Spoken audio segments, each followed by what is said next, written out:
ఒరే నువ్వు లేవరా. శివధనస్సు విరిచిందెవరు?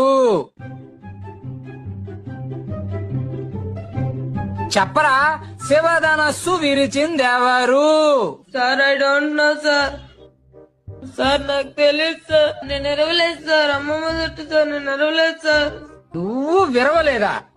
వాడు అలాంటి వాడు కాదు సార్, చాలా మంచోడు, innocent boy. Headmaster. Sir glad to meet you. శివధనస్సు సార్ శివధనస్సు ఎవరు విరిచారో వాడికి తెలియదట. కనీసం మాస్టర్ కైనా తెలియాలి కదా. శివధనస్సు వీళ్ళు విరిచారా?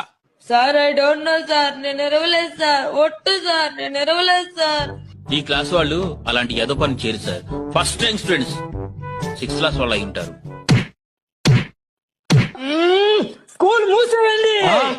సార్ సార్ సార్ సార్ కూర్చోండి ప్లీజ్, కూర్చోండి.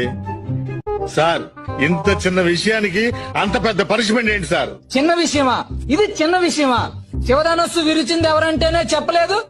ఓకే సార్, చెప్పలేదు. అయితే శివధనుసు విరిచేయడం స్కూల్ మూయాల్సినంత నేరమా? అవసరమైతే శివధనుసు ఖరీదంతో చెప్పండి, కట్టేస్తాను.